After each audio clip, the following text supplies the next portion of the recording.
keep us in mind. You always give our every need. We will follow you, will lead. You say we are strong, we can withstand. We are steadfast. You say we are seven solid ground. We're built to last. We'll hold on, Lord, to you. We'll stay on course, we'll stay true. We will stand our ground.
cross redemption gain. Sin and death you have defeated. Through your cross redemption gain. Sin and death you have defeated. Through your cross redemption gain. Jesus, forever you will reign. With your grace and love we rise above, we rise above. From sinfulness, unworthiness, we rise above. With your grace and love we rise above, we rise above. From sinfulness, unworthiness, we rise above. With your grace and love we rise above, we rise above. From sinfulness, unworthiness, we rise above. With your grace and love we rise above, we rise above. From sinfulness, unworthiness, we rise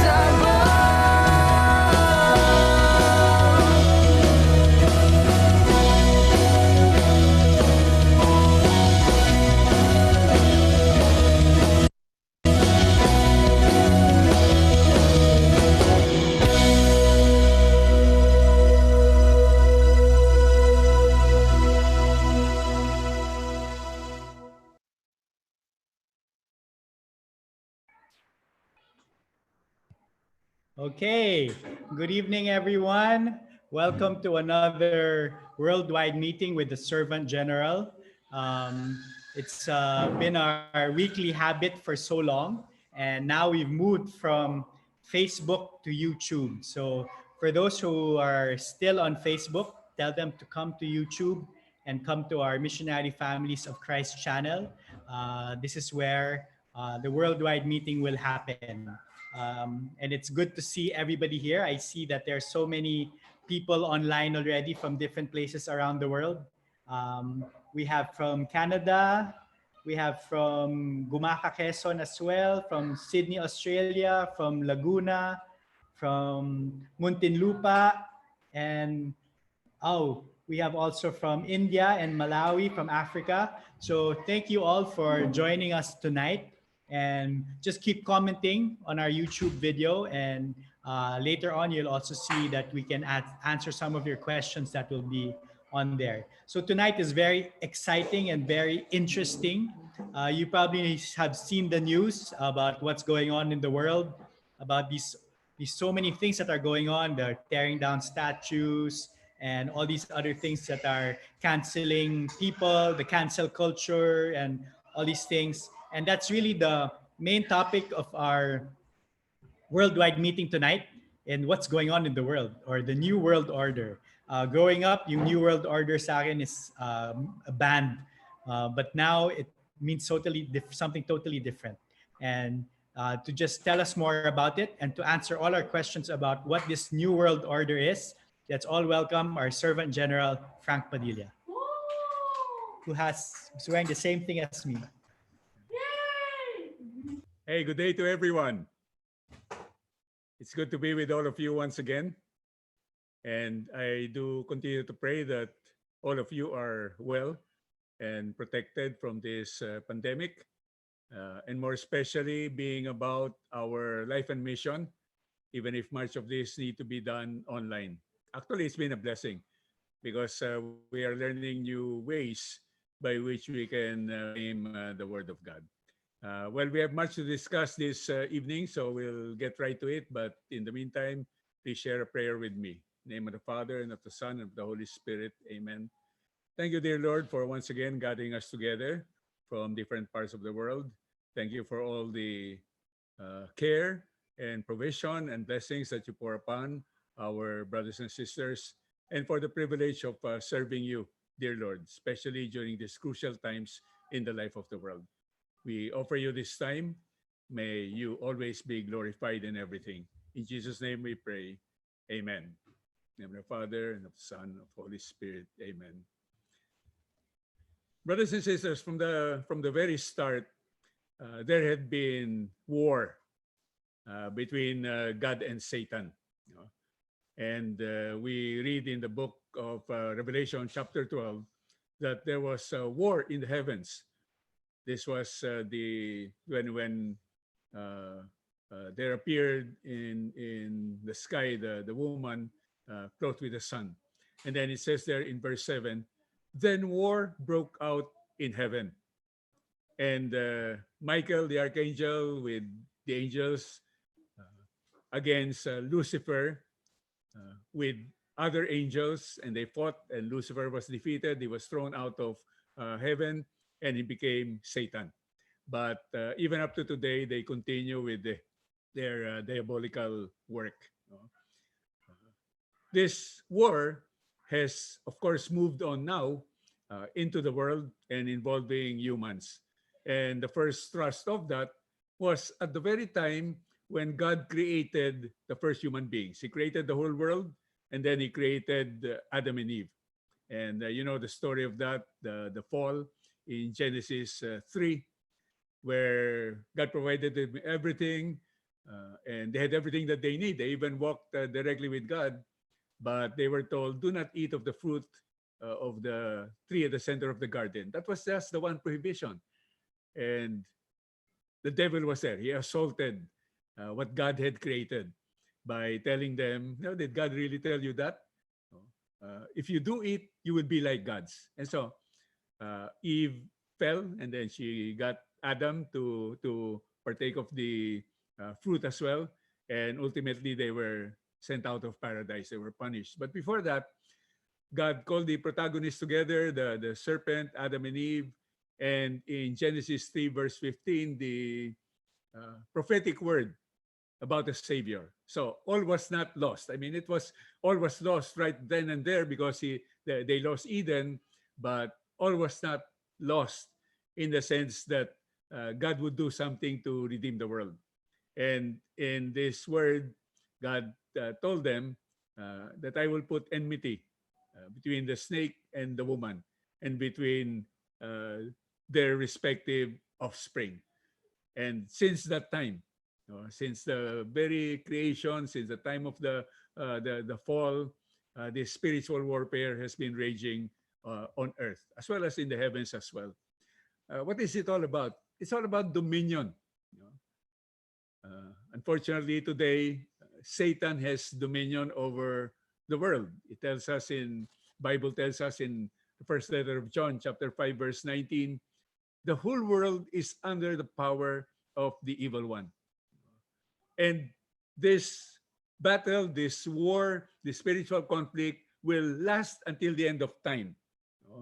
And Satan will only be ultimately defeated. The suffering and death and resurrection of our Lord Jesus Christ, but still, they're still able to do a great deal of harm to humanity, and that's what they're actually doing today, and will ultimately be defeated at the end of time.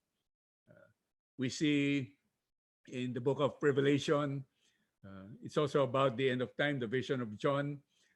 Very many hard passages in this Bible, in this letter, in this book. But in Revelation 20, we see a brief description there about the final battle. Revelation 20, verses 8 to 10, talking about Gog and Magog, and their number is like the sand of the sea. They invaded the breadth of the earth and surrounded the camp of the holy ones and the beloved city. But fire came down from heaven and consumed them. The devil who had led them astray was thrown into the pool of fire and sulfur, where the beast and the false prophet were. There they will be tormented day and night forever and ever. The final victory at the end of time when the Lord Jesus Christ returns once again. So this spiritual warfare is all about world dominion. It is about who establishes the world order. Who is dominion over the whole world. It should be God. Because the whole world, the whole universe is a creation of God, and of course, God is God. But there is a usurper, you know, the one who has usurped this dominion of God. So this world dominion is all about who reigns in the world. Now remember that Lucifer rebelled against God because he wanted to be God. He wanted to place God. He is the usurper. So this war is raging, and in the last few decades, it's been going on, from time immemorial. But more and more now, in the last few decades, we see this emerging on the scene. We're seeing what is happening throughout the world, and it seems as if the enemy is much more confident and is now on its final push. And that final push, for total dominion over the world will happen as the enemy establishes what is called a new world order. A new world order under one world government.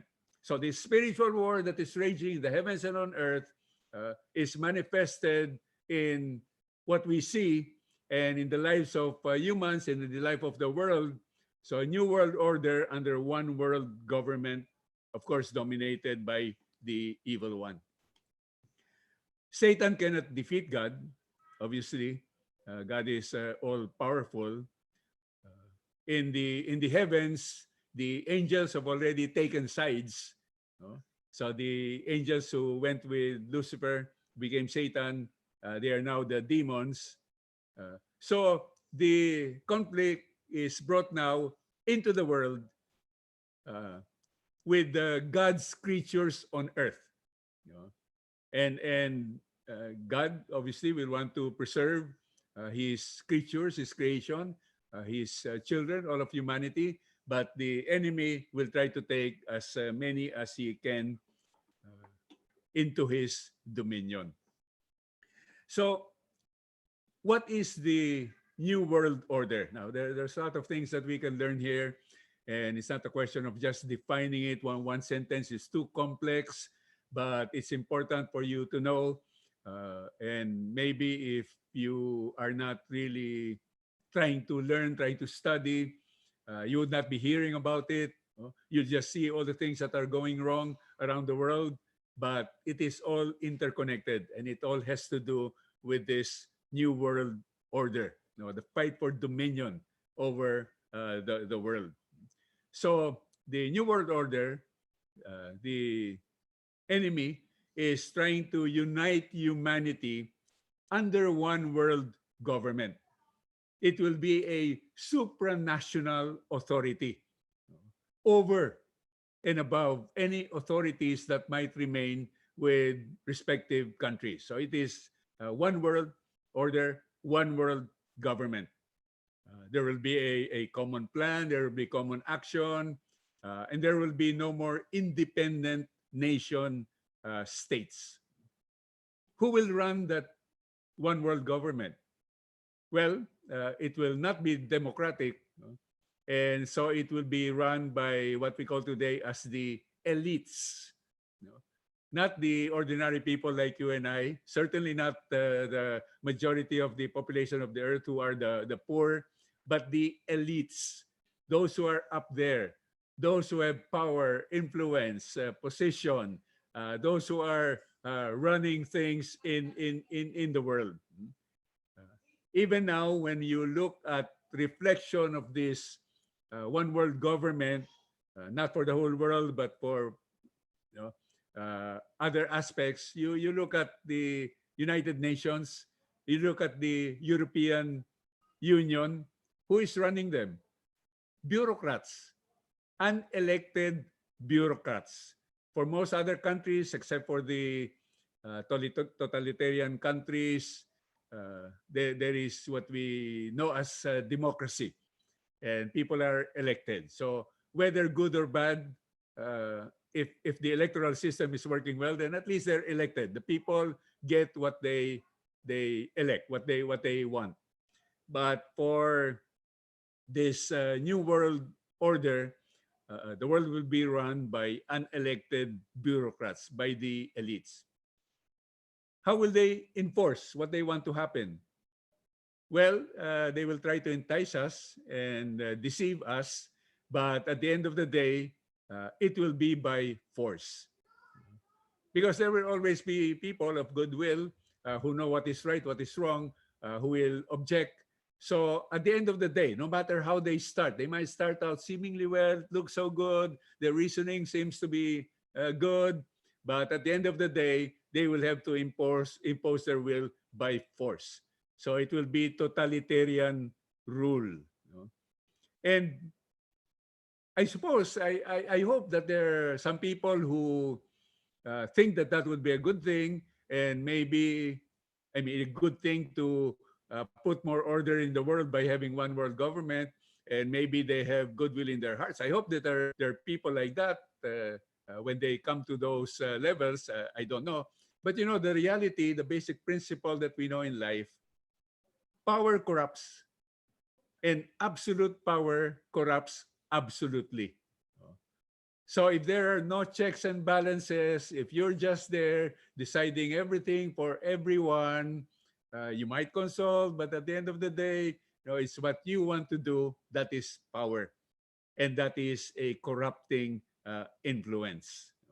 So start out well, but at the end of the day, it will turn out to be totalitarian rule. It has to do with the political, but will dominate everything, every aspect of life. And certainly of great concern to us, to Christians, there will be suppression of religion. Why? Well, because if you are into religion, if you have faith, if you believe in God, then you also believe in human dignity, you believe in human rights, you believe that you should be able to express things the way that you want to. You have freedom of movement and all of that. And that would be antithetical to what a one world government would want to happen, because they want to control everything. And if you have contrary opinions, then it's not welcome. So we will see that at the end of the day, everything will be dominated, every aspect of life, including the aspect of faith. What are the elements, the goals of the New World Order?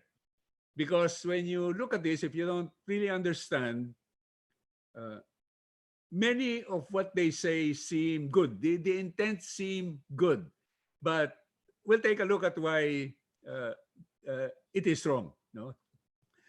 First of all, they are looking at globalism, not nationalism. So globalism, one globe, one world. We do live in one world, but it's not one world government. We're divided into nation states, and each nation, you take care of your own, whether you have a democratic rule or socialist rule or whatever, but each nation to their own. So they want globalism, not nationalism. And that talks about one, the aim is one united world, so that we will be united. The government will take care of you, so that there will be no more wars, because we can settle conflicts and all of these things. So that's what they will say. These are the goods that the good things that can happen. But that is not God's way.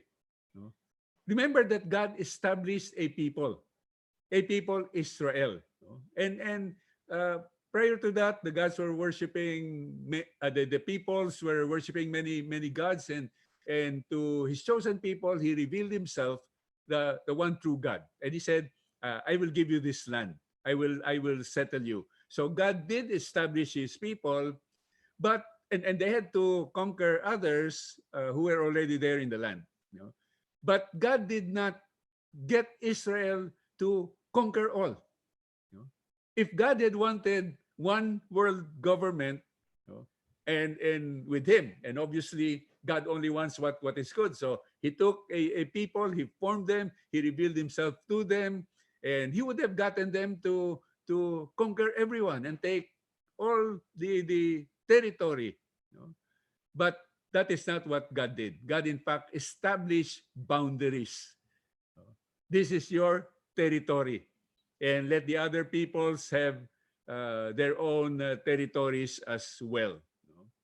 And God's intent, because of course God wants unity, God wants peace. These are all of God. And how God intends for that to happen, we see in first book of the Bible, the book of Genesis, chapter 12, with regards to the call of Abram. That's how it all started. So God called Abram, and in Genesis 12, verses 2 to 3, he says, I will make of you a great nation, and I will bless you. I will make your name great so that you will be a blessing. I will bless those who bless you and curse those who curse you. All the families of the earth will find blessing in you. So the intent of God, wanting peace, unity, and all the good things, no conflicts and all that, is not one world government, you know, but to well, at that time, establish his own people, Israel, and through their life, through their example, proclaim him to the world. And today we're talking about Christianity, and we're supposed to be light and leaven in the world. We're supposed to proclaim Christ throughout the world. And because of that, that God, through his people, you know, and no longer just one nation as in Israel, but his people in many different nations throughout the world, uh, would bless everyone else. So God blesses a people, and through his people, the rest of the world will be blessed. You know? The families of the earth will find blessing in you. The when you talk of globalism, the first act of excuse me, I missed something here. So that is God's intent, and we will see that even at the end of time. You know? So at the end of time, because we read in Revelation 7, verse 9, vision of John. After this, I had a vision of a great multitude, which no one could count, from every nation, race, people, and tongue. They stood before the throne and before the Lamb wearing white robes. So from every nation, from every culture, from every people, from every tongue. That is how God intends for it at the end of time. It is not one world order, one world government dominated by a totalitarian rule, but many different nations, but being led to the Lord. The first act of globalism actually happened in the Bible. It's a familiar story to you, but you might not have thought that this had to do with the New World Order. It's the story of the Tower of Babel. So we read that in Genesis 11, and in verse 1, it says here, the whole world had the same language and the same words. Now, obviously, when you have one world government, that is something that is important to happen. Let's all learn the same language. In different countries, that's what they do. Usually, there are many different dialects, but what works for a nation is for there to have a national language, hopefully for people to learn even as they keep the other dialects that they might have. So the whole world has the same language and the same words. And what did they do? In verse 4, then they said, come, let us build ourselves a city and a tower with its top to the sky, and so make a name for ourselves. Otherwise, we shall be scattered all over the earth. So it seemed as if their intent was good. Let's not be scattered.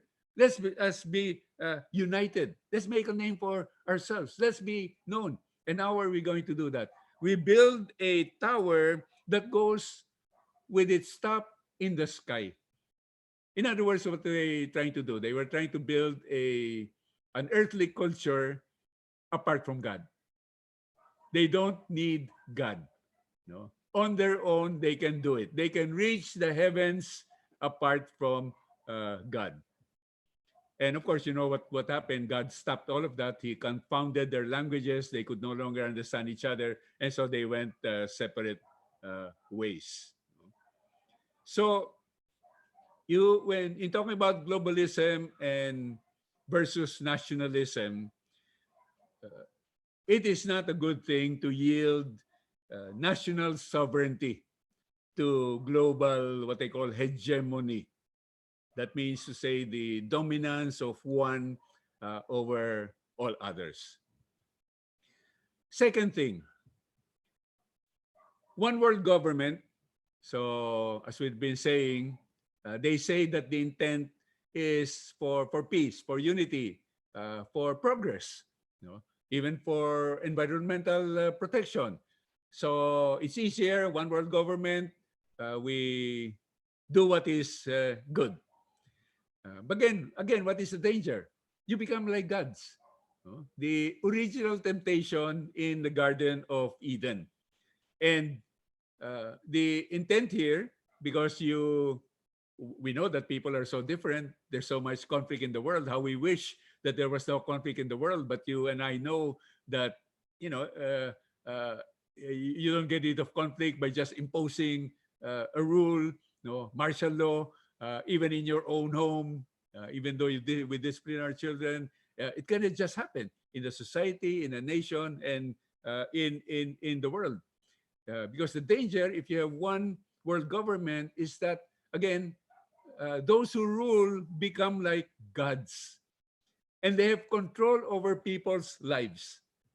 That is not God's design. You know? In fact, God himself, he is God. He owns us. We belong to him. We are his people. But he does not dictate on us. We have something that is called free will. And free will is very, very important. Now, it often gets us into a lot of trouble, but that is the design of God. That is something that is very godly. But under one world government, to keep people in line, then they will have stringent rules, draconian rules. There will be mass surveillance. It is already happening today. New development now, facial recognition, the techniques, no? So you can be easily identified, and in many places throughout the world, in all parts of society, they have those cameras that can identify you by facial recognition. There's a lot of talk about chip implants to people. So it's easily known whether you have been vaccinated, for example, and you know, part of this being described in the book of Revelation, how it will be at the end of time, you know, the mark of the beast that will only allow you to buy and sell and to live a normal life if you are registered. If you have that chip implanted and the info on you is acceptable to the world government. The reality is that the key to unity, to peace, to even progress, and even prosperity is not politics. It has never truly worked in all of this time. But what is it? It is faith. Only in Jesus can we have unity, peace, justice, prosperity. God's covenant with his people includes prosperity. And if only people will live out God's ways, they will be prosperous. But apart from God, then you know all of these bad human things, the fallen human nature, come into play, and it doesn't happen. So God's intent is not the dominion of man, and what needs to happen is that the dominion of God be restored, taken over from where it is now under the influence of the evil one, but placed right where it belongs. And it's not going to happen by one world government. Number three, what one world government also entails is subordination of private property to what they say the universal destination of goods. Now that sounds really Christian, because what is it about goods for us? It is stewardship. We don't own what we say we own. Everything belongs to God. And where is the resources that we handle supposed to be used for? For the good of the kingdom, for good of people, including ourselves as well, and for our families. So universal destination of goods, the goods of the earth provided by God, so that people, the people of God, the people in the world that He created, can be helped and provided for. Now, the only problem with this is when you talk of New World Order, it will be communistic. It is anti-capitalist. It will be confiscatory. Everything belongs to the state. So that's no longer the same as God's intent.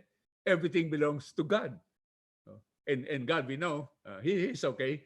So we can be assured that He will allow His resources to be used only in a good way. But when everything belongs to the state, no more private property, and that's the goal of one world government. And it's up to the government to distribute, to allocate, to give their own priorities. Then we're really in a lot of trouble when that happens. When you talk of universal destination of goods, then what is the Christian way? It is stewardship, as we have been saying. But when we say stewardship, when we say everything belongs to God, but entrusted to us, in a very real sense. So we understand everything belongs to God, but in a very real sense, it does belong to us. You cannot just come into my house and say, "I'm taking your house over," because it belongs to both of us. And of course, I cannot do vice versa.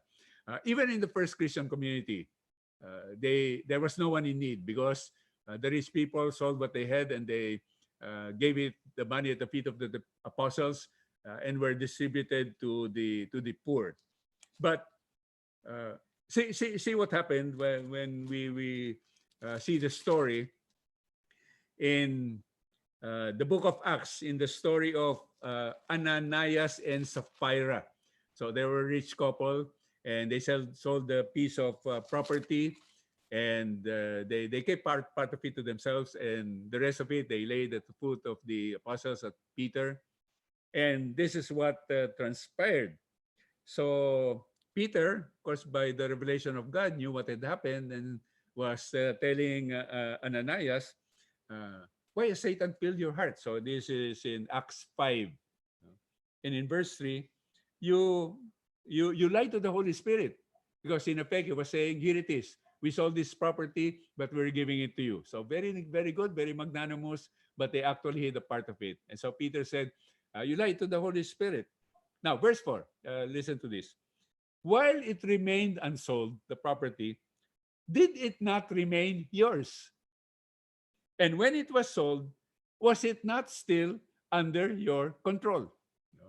So that's stewardship.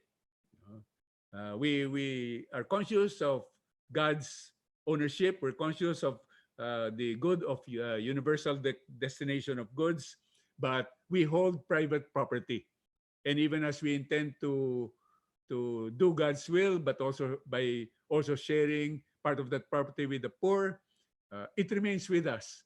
And your properties are titled. It remains with you. When you sell it, actually, you still need to decide. You decide what you want to do with it. So that is what the reality is. Number 4, when you talk of a new world order, it talks about open borders. It's one word. So open borders, no national borders, because nation states, according to this thinking, that's what makes it a problem. Nations are looking just to their own interests. So we have one world government. We will look to the interests of the whole world. And so we are eliminating nation states. So there are open borders. That means welcoming immigrants. That sounds very Christian, and it can be very Christian, you know. But there needs to be order, you know. So we certainly would want to welcome Christians. I'm sorry, welcome immigrants. But the process, there should be a process. There should be a legal process. You don't just barge into the borders and just stay there in a particular country. Otherwise, what will ensue? Chaos. That is what has happened in Europe. No? They welcomed immigrants and they were overwhelmed, and there was chaos. Now, you think of your own home. You own that property, but if you have this kind of thinking, no, everyone is welcome. So would you allow just anyone to go into your home and start living there? I don't think you would want that. No? So it is not about just being open. We should welcome, but it's not just being open. There is a process. There should be a legal process. There should be no chaos. And those who immigrate, those who want to transfer to another country, and if they are accepted, they need to take on the culture of the nation. You know? You don't impose your own culture and try to force the nation that you have entered to change theirs. Now, you obviously can keep part of your culture and the richness of your culture, but you need to integrate, and to understand and accept what is the culture of the nation that you are entering into. You don't force a radical change in that culture. By the way, when we talk about the proper Christian attitude, it's not really about immigrants. It is about refugees. We are supposed to accept refugees, those who are seeking refuge, those who are being oppressed or for whatever serious reason can no longer stay in their respective countries, so they seek refuge elsewhere. So those we should welcome. But immigrants, if you're talking of just people from other countries going to another country, that is not what is really being covered by the Christian perspective. Number 5. Now, this is important because many understand this. So I hope you'll listen and not, close your mind. And number 5, when we that is being part of the great interest of this new world order and one world government, it is climate change advocacy. Because they say that environment, climate is changing radically and it will lead to disaster. Now, I want to just tell you quickly about my own credential in this so that you would not just think me, he's one of the oppositors. But no, I appreciate the whole aspect of the environment very much. My patron saint is Saint Francis of Assisi. He loved nature. I love nature. I really love being out in nature if I'm able to. And then these environmental activists talk about like planting trees. Well, I with my mom, with my family, planted 21 hectares of that was barren and is now a virtual forest. So how many can actually say that they've done that? When I wrote books on work with the poor, I actually had sections about the environment. So I have studied that. In fact, I was quite sympathetic to those who were saying at the time they were talking about global warming. So I was being influenced so much about that. But the principles of what I was writing about was still good. It's really concerned about the environment, wanting to preserve the environment, the ecology, and so on and so forth. And then I need to say also that because people talk so much about carbon footprint, I have a very small carbon footprint. Unlike many of these elites that talk about global warming, they're flying around in their private jets and having their huge SUVs and living luxuriously. I live very simply. I am not materialistic at all. I'm not consumerist because it's consumerism and materialism that people need to produce things, and that's when they use up fuel. That's when they cut up trees and so on and so forth. All of these things that are happening, but I don't partake so much of that. So my carbon footprint is so very small. I have the credentials, I believe, to talk about this. And what I want to say, this current climate change advocacy is a big hoax. It is not true at all. In fact, it used to be called global warming many decades back. But when they saw that the globe was not warming, and at times the globe would be becoming much colder, and in fact, in the 1970s, they were predicting an ice age that was to come. And of course, none of these things have happened. And so they changed global warming to climate change. Now, that's pretty safe. Why? Because climate does change. But the current thrust, part of this trying to institute a new world order, is called climate alarmism or climate hysteria. And they say, because of what's happening to the climate, there will be an apocalypse. But there have been many predictions in the past, many decades, years in the past, and none of these predictions have come to pass. None of the dire predictions, no, the end of the world through climate apocalypse, that is not passed. That is not happened at all. So there is climate change, but it is because of natural phenomena.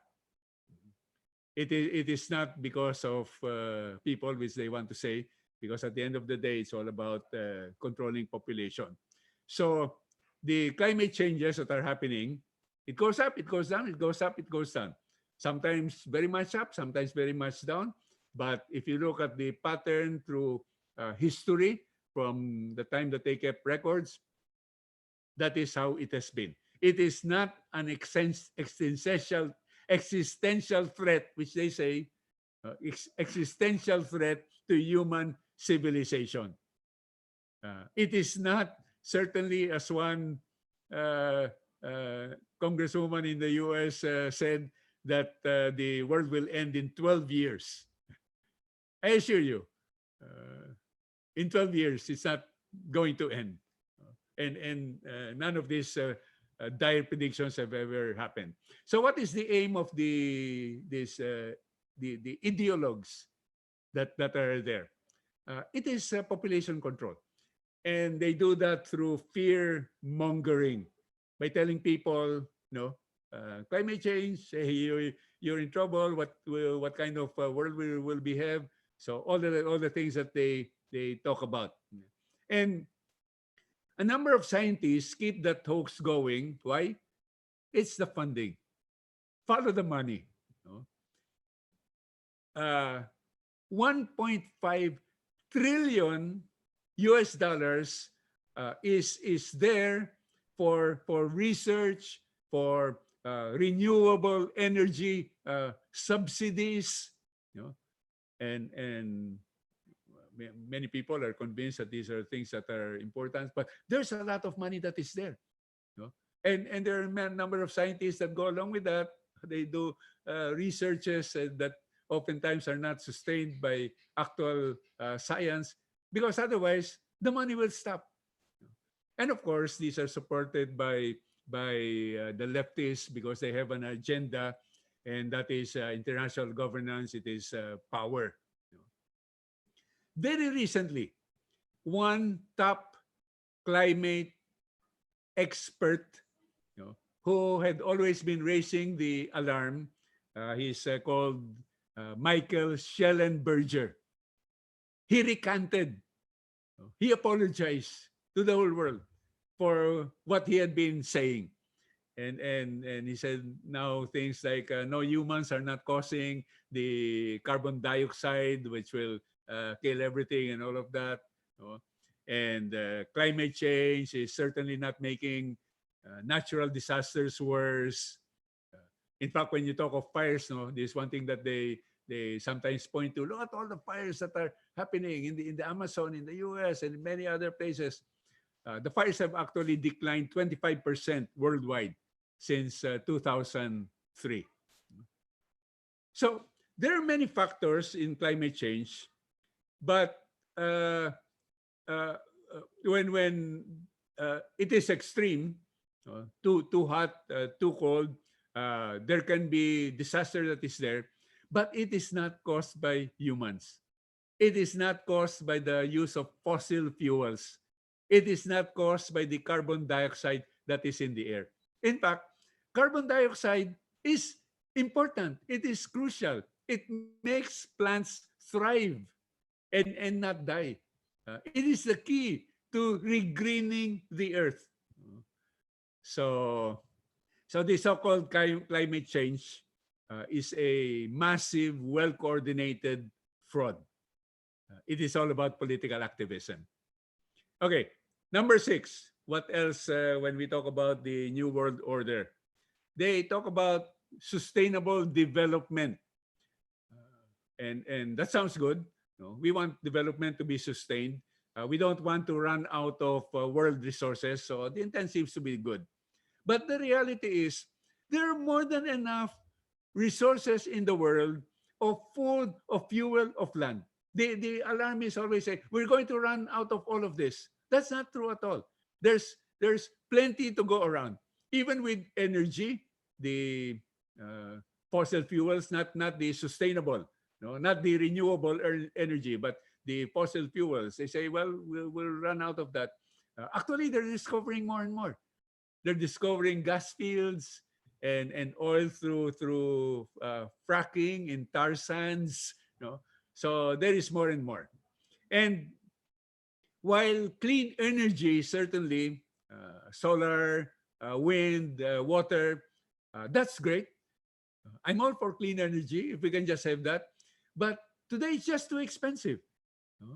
And I hope that there will come a time when it can be affordable, more affordable. But today it is just too expensive. Very, very far from the costs coming from the use of fossil fuels. Now, one thing that this means, it cannot be afforded by the third world. So, these global alarmists, these are all elites. These are all first world players. But what is happening to the poor in the third world? 1.2 billion in poor nations have no access to electricity. Now, can they ever think about solar, wind, or water power? No. The easiest for them is, to have electricity, coal. Coal is very, very cheap. And to put up the plants, well-known technology. Because they have no access, there is greater mortality. People are actually dying. 4.3 million die per year due to pollution from open cooking fires in smoke-filled huts. So the poor, just living in huts, they cook maybe wood, and the fire in relation of that, 4.3 million die per year. 500,000 women die in childbirth due to lack of electricity. So here you see, it's not just elitists, but it's a way to get rid of a good number of the population of the world. So at the end of the day, it is about population control. And that's where you also have abortion being presented as healthcare, and abortion today, even in COVID-19 pandemic, being deemed an essential service. Church is not an essential service, but abortion is an essential service. Patrick Moore is a co-founder of Greenpeace. You might know about Greenpeace. Greenpeace. They are an environmentalist group. They are at times very, very aggressive, very, very radical, and just very. He also turned around. And he said that what is happening is really just about a fear campaign. They want to whip up this hysteria about what kind of world we will already live in. We're running out of all of the essentials. Not true at all. Okay, who are the players in the New World Order? First, you have the global elites, who at the end of the day are depopulationists. One primary global player is a person called George Soros, and he funds through his Open Society foundations. He has a lot of foundations throughout the world, and he funds them. So far, 32 billion US dollars in funding just to promote all of these things. And part of what he's promoting, and we're seeing it unraveling in the world today, chaos in society, riots, calls to defund the police, release violent prisoners, break up families. All of these are part of a scenario that will open up the way for one world government. So people say, oh, now we want, how are we going to do? There's so much chaos that is in society. So that's where they enter in. They step into the void. They are now dividing so that they can rule. You have Ted Turner. He's already deceased. He's the founder of CNN. He wanted the population to be cut to 2 billion. There were even some who were saying he wanted it cut to 500 million from over 7 billion. That's quite a cut. You have Bill Gates, founder of Microsoft. His favorite thing now, his pet thing now is vaccination. And he wants to dominate the whole aspect of vaccination. But they've already been discovered before, injecting anti-life aspects into some of these vaccines, and oftentimes experimenting on the third world for new things that they're developing. You have groups such as the Council on Foreign Relations, the World Economic Forum, that's at Davos. They come together once a year. The richest and most politically connected people in the world, they come together, the world's elites, to talk about, what they talk about is how they can dominate the world. Groups such as Bilderberg. So I won't go into that, all of this. We don't have time. You can do your own research. But it's just to say that there are many global elitist groups there. And everything that they try to do is under the guise, the cover is poverty reduction. They always profess love for the poor, when actually their after is to eliminate the poor. And they talk about environmental protection. So we've already talked about all of that. Those are the covers that they have. One reality, for example, when you talk of population, you can fit the whole population of the world in a state like Texas. Now, with a little bit of space. Obviously, that's not how we would live. We need much more space, and we need to move around. But it's just to say that when you talk of land, we're not running out of land. There's no overpopulation. When you used to be able to fly in whatever country you are in, you just look out the window and you see so much land that is still there. There's a lot of room, more than enough food, energy, land, and so on and so forth. Second, among the players in New World Order, the global bodies. So it's already some kind of global dominion that is there. So mainly, you're talking about the United Nations. And then, because very, very prominent in the first world, you're talking about the European Union. And what both of these bodies do, they support abortion. They support LGBT. The UN actually has an ombudsman for LGBT rights. And one task is to pressure countries to accept LGBT. And And part of the agenda that they have, first of all, decriminalize sodomy. Have it accepted? Well, you know, the story of sodomy is such a despicable thing, diabolical thing that God punished Sodom and Gomorrah with fire. You know? So they want to decriminalize sodomy. They want to prevent mental health professionals from treating homosexuality as a disorder. Homosexuality was used to be considered as intrinsically disordered. It is not according to nature.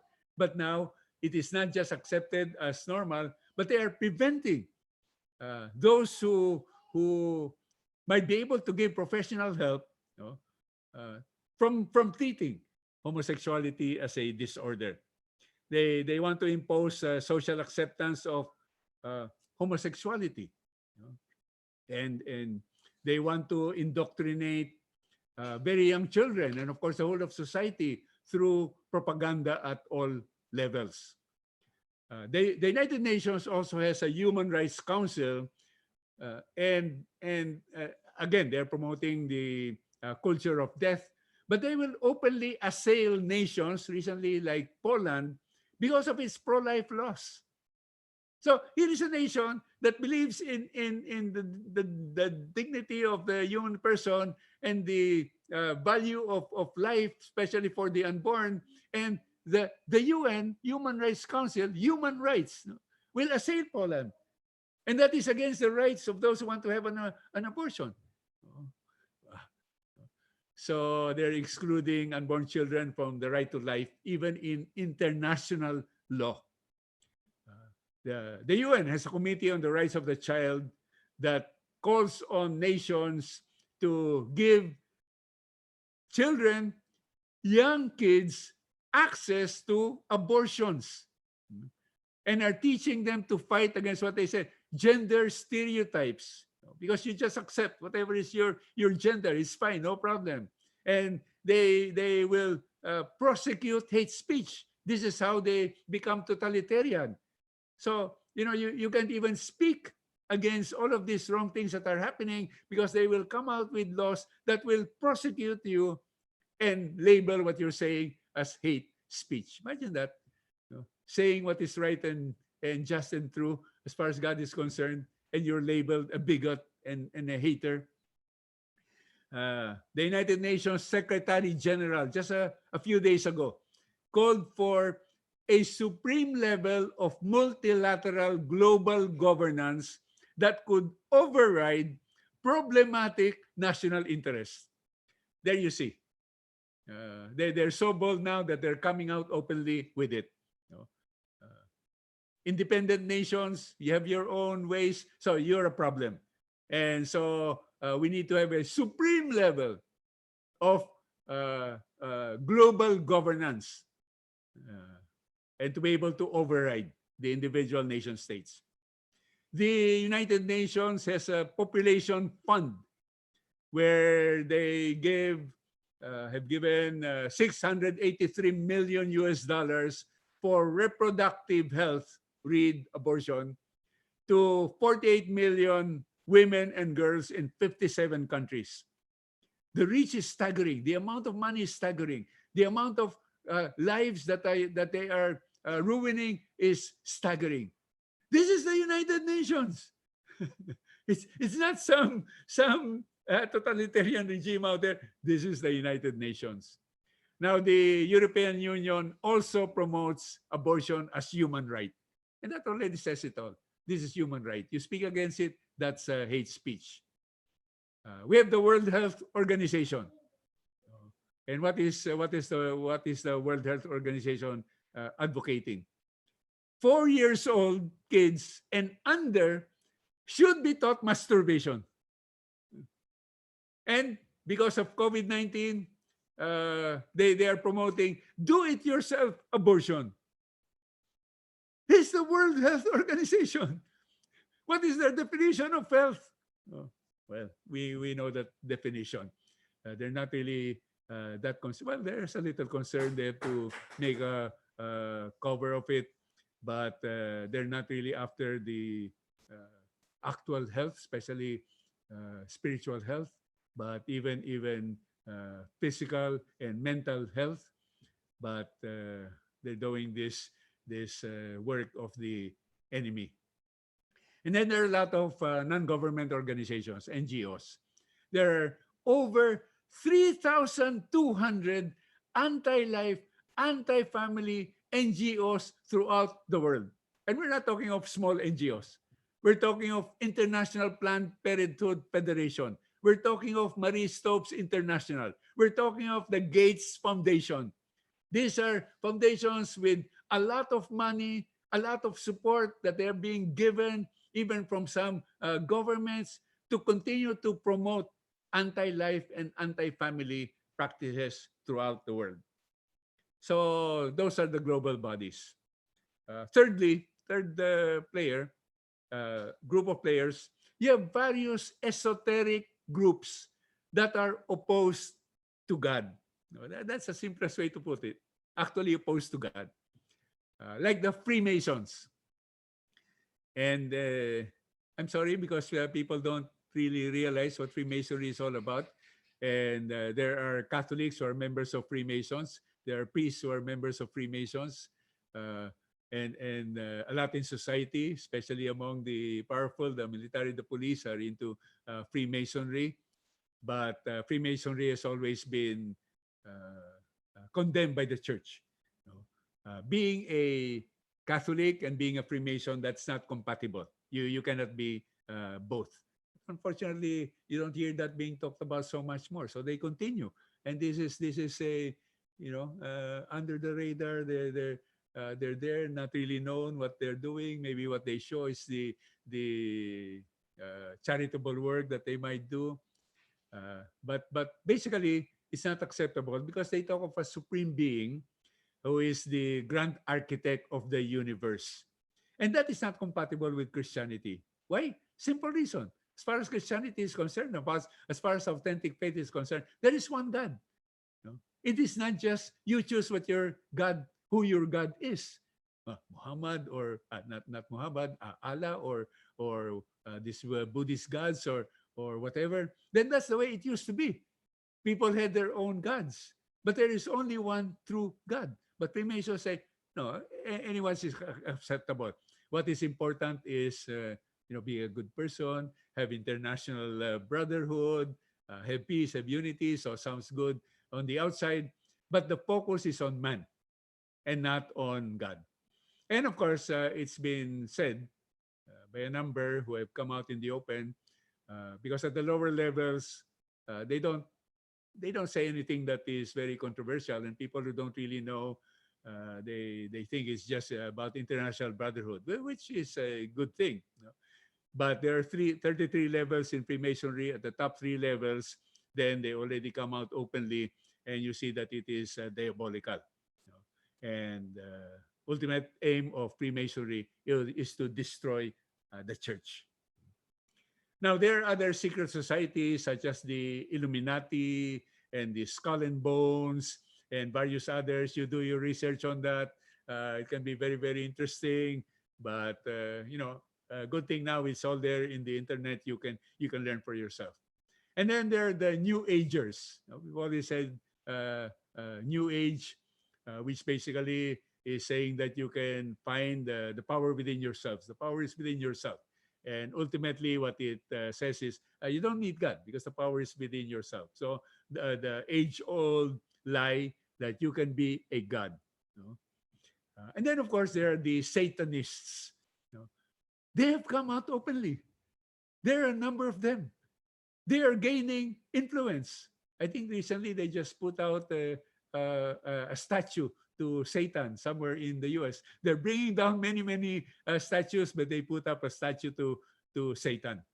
And the disciples of Lucifer, that's one particular group, they had a Luciferian march for a one world government last June 21. It happened in 22 North American cities. So they're out in the open. Satan is saying, this is a march for a new world order, for one world government. And of course, under whom? Satan. Through this elites that he makes use of. Even Netflix, okay, on lockdown, you people out there really getting into Netflix. Netflix had a series on Lucifer that presents the devil as a victim of a tyrannical god. They're out there in the open. And of course, when you talk about the players for one world government, the ultimate player is Satan. He is the main player. What are the tactics of the New World Order? Among the most important, first of all, discredit the family as an institution. That's why they're promoting divorce, living in, LGBT. You know, all of this against marriage and family life. Why? Well, it's good for depopulation. You know, LGBT is great for not having more people come into the world because two men or two women cannot have children by themselves. No, but aside from the population, it is removing the basic unit of society because that is God's design. At the end of the day, it is against whatever God designed. And in the book of Genesis, you see God's design right there, a man and a woman, only two sexes, and to go and multiply and to have dominion over the earth. No? And so the enemy certainly wants to destroy all of that. And they need to destroy the family, discredit the family as an institution. It's always been an institution from way, way back. Secondly, they will infiltrate the educational system. They're already very, very successful in that. And today, like you look at the United States, over decades, these institutions of learning have been producing a lot of liberals that are indoctrinated with these liberal ideas. You know? So they want to take the youth. And that is a very strategic move. You take the youth. In fact, they're taking very, very young kids. But what they want to do is to raise these children away from their parents. Because again, family, they want to destroy the family. And usually, this is also a great challenge today, but usually the parents would provide stability. They want their family intact. They want to raise their children in the right way. So they want to take children away from their parents so that they can be indoctrinated in the schools. When they teach them about the culture of death and all of these wrong things, they are told, do not tell your parents. The parents are not told, certainly, about what's going on in sex education, this modern sex education in the schools. So they want to be able to indoctrinate the children. This is one reason why in a number of places, homeschooling is banned. Homeschooling is a great thing, no? Because really, then the parents are right there. I mean, there are many resources. You have to be really a teacher. By the very fact that you're a parent, you should be a teacher, so you can learn these things. But they're banning this. Why? Because then they have no control over children that are schooled in their respective homes. You know? And their concept is that children belong to the state and not to their parents. So you can see how diabolical that is. Thirdly, the tactics of the New World Order, making use of the media, co-opting the media, corrupting the media. You're talking of both mainstream and social media. And oftentimes you hear only one side. Unless you know where to listen, what to view on TV or on the internet. So they hear on one side. And the media is key to brainwashing people. You know how influential the media is. Even with our kids now, with social media, with their gadgets. And at times you don't even know what they are learning there. So we need to watch that also. But there's a lot there that are out trying to brainwash people.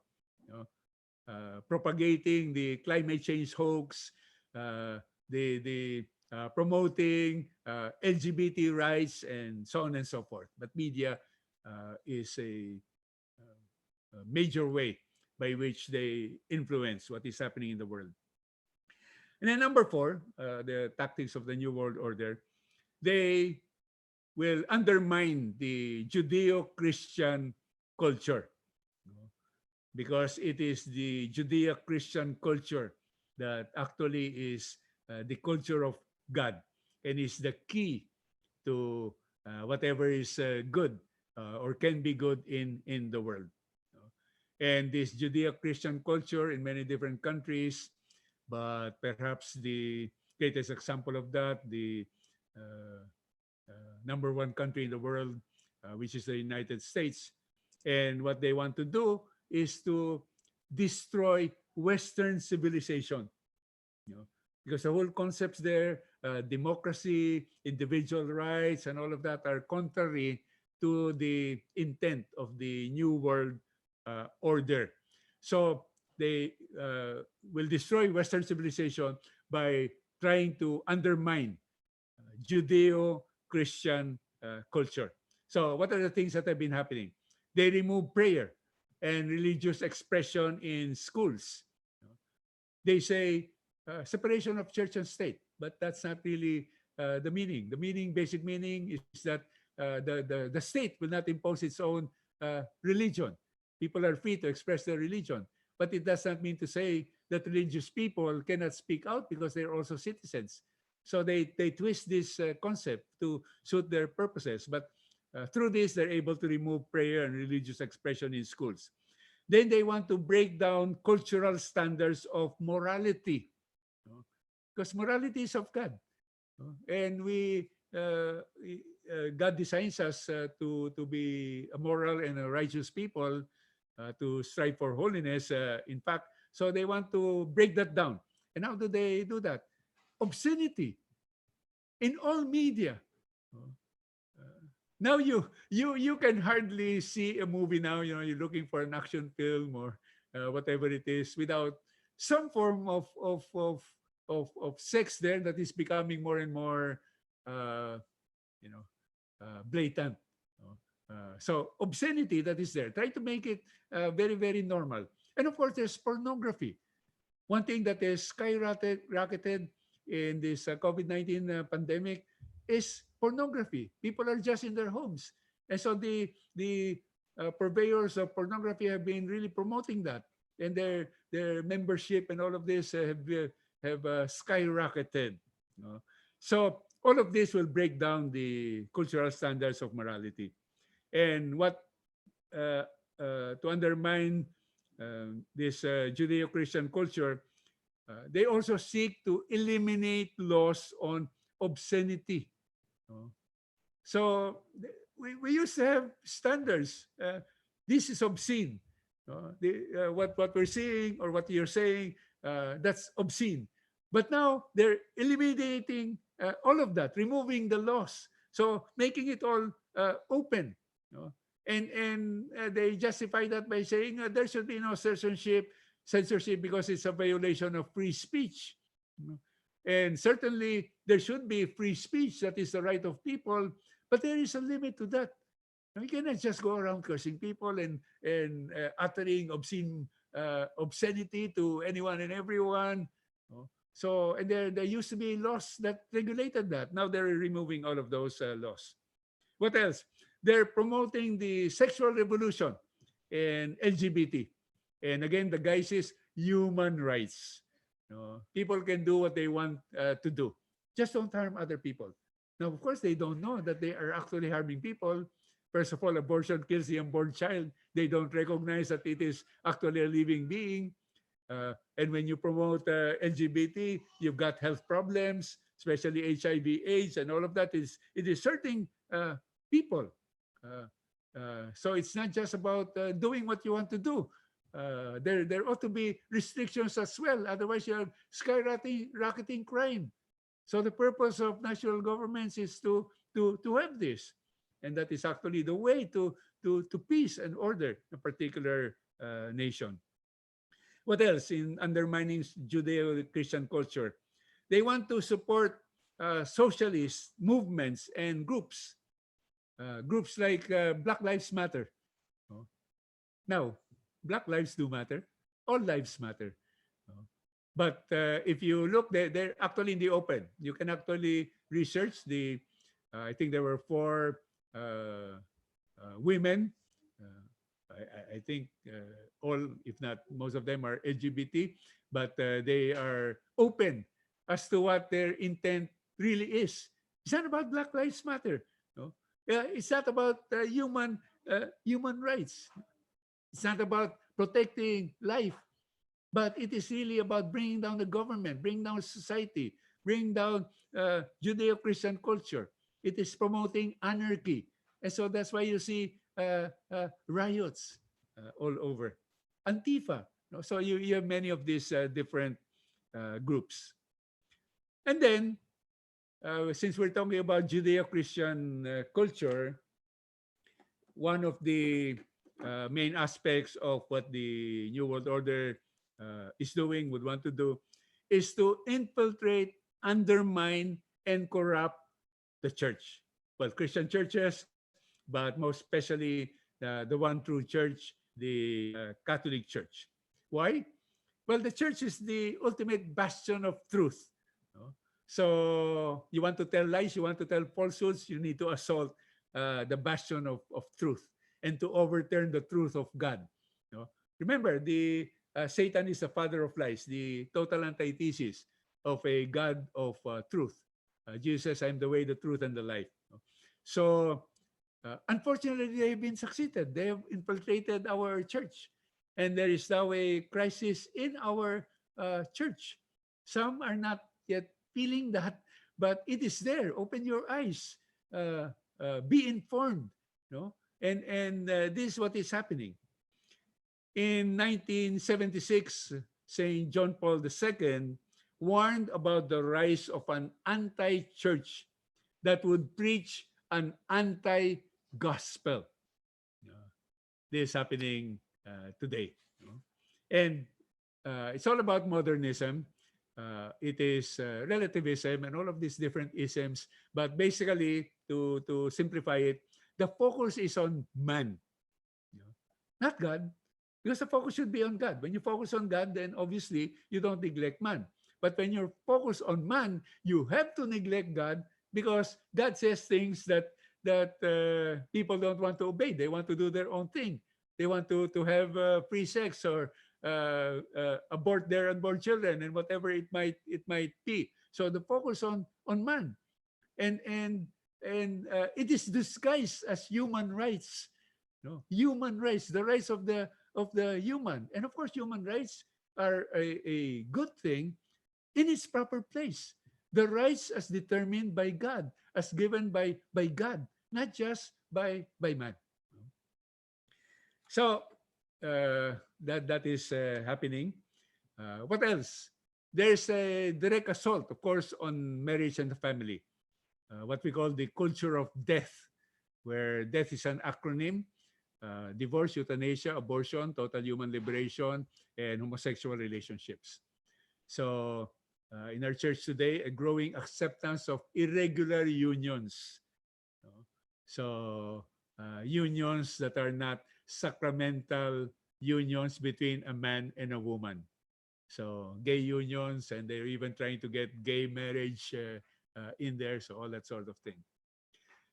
We also see a climate of dissent among priests, religious, and the laity. Dissent to the authentic magisterium of the church, undermining doctrine, undermining the age-old faith, the apostolic faith of our church. So this is a lot of things to be discussed there. Maybe we'll discuss it in some other podcast, but this is just to say that that is happening within the church. Gays are coming to the seminaries, and in fact, in the last few decades, they've become priests, and a number of them are out there in parishes. And that's why it's such a big scandal in the US, And the American church has actually paid up $4 billion to settle claims against clerics. And we see that in all of this, the faithful Catholics are the ones that are being marginalized. Those of us who understand what the authentic faith is and who try to live out the authentic faith, we are the ones who are the odd persons out. And we're being marginalized. So, New World Order, why is it wrong? Why is it even diabolical? First of all, without even talking about the devil, it is against the Catholic principle of subsidiarity. Subsidiarity. What this means is a community of a higher order will not interfere in the eternal life of a community of a lower order. So things are supposed to be handled at the lowest level, and it is to look to local and not central authority. In fact, that's even the way with God. How we hope that God will just say, "This is how you live your life. I'm not giving you free will. This is how your life will be." And we know we'll do the right thing because God does the right thing. But no, God gives us free will. He allows us to do what we believe to be right. And of course, His interest that we have the very wisdom of God, that we are instructed, that we learn from the church, that we read the Bible and all of these things. But this is about subsidiarity. Even in community, that's why we have a hierarchy of leadership. And those at the top will not necessarily take over what you do in your household. The household servant is trained what to do in his household, and household leaders in their household, and you do that, and that is at the lowest level. So the model is God and human freedom, but the New World Order are looking to an excessive intervention of the state. So this will always be a threat to personal freedom and even to personal initiative. But secondly, why New World Order is wrong? It is an assault on faith. And so it is an assault on God. In fact, the aim is to eliminate God. Modernism, just looking to man. Man is supreme, and God just gets in the way. So let's get rid of God. So it is anti-Christianity, because Christianity is the one true faith. And if one is of God, then there is truth, there is love, there is justice, all good things, all good virtues. But that's not what the New World Order is about. So for them, there are no moral absolutes. Do your own thing, whatever gives you pleasure in life. So no moral absolutes. And so there are no moral moorings. No, you're not moored. No.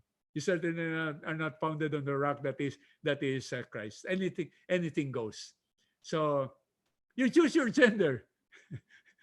You're not born male or female. You choose your gender. And whatever you say that you are, that's what you are.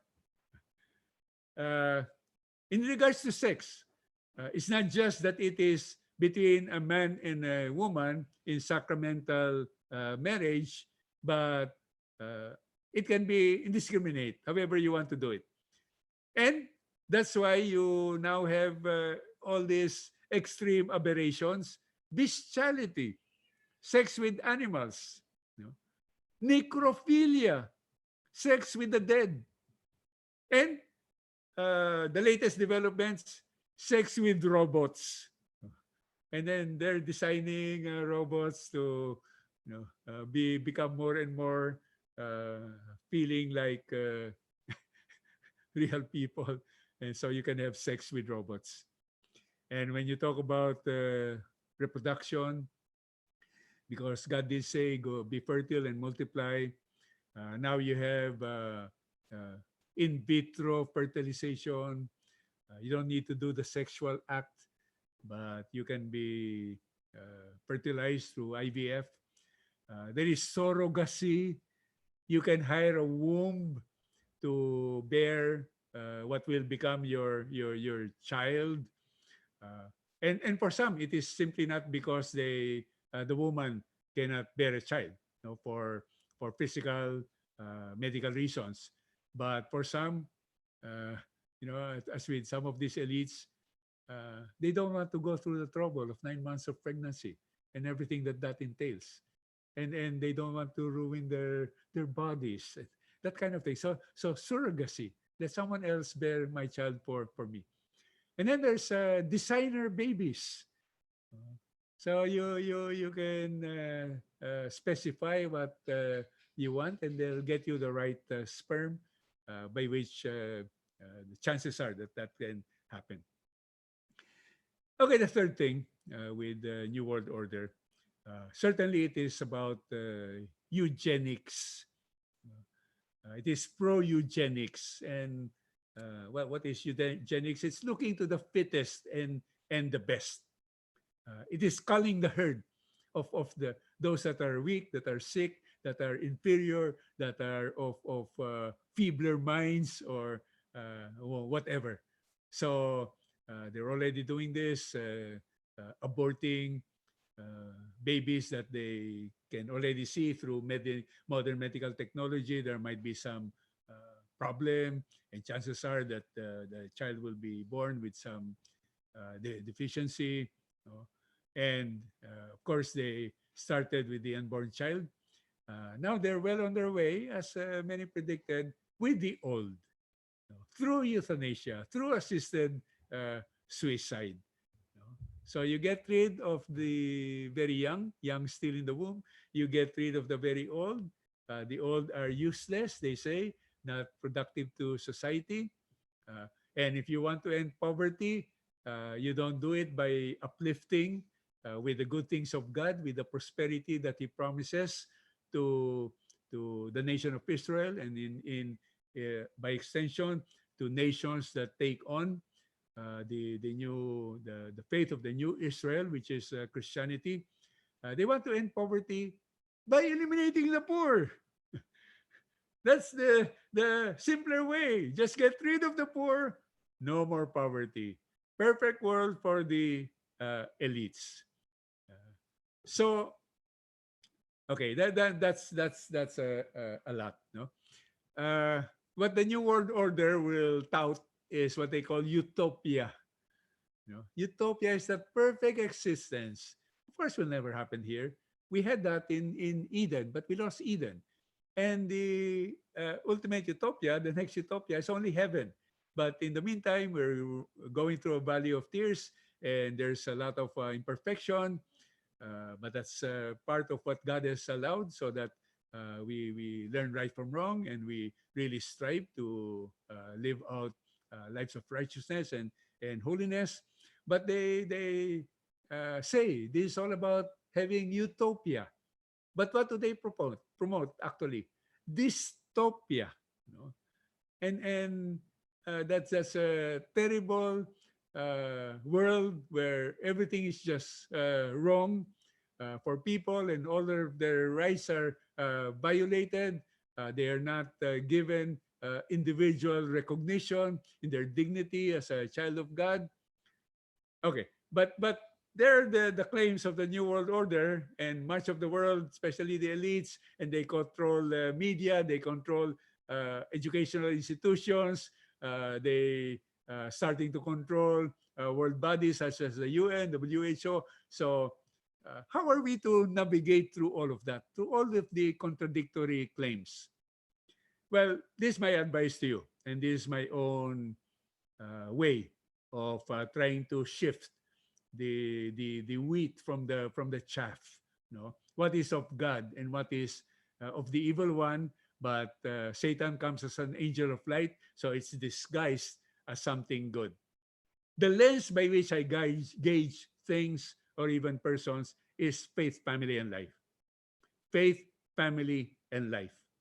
If what is being said if the acts of a person, if the acts of a group, of a world body, or whatever it might be, is for Christ, for the family, for life, then that's basically right.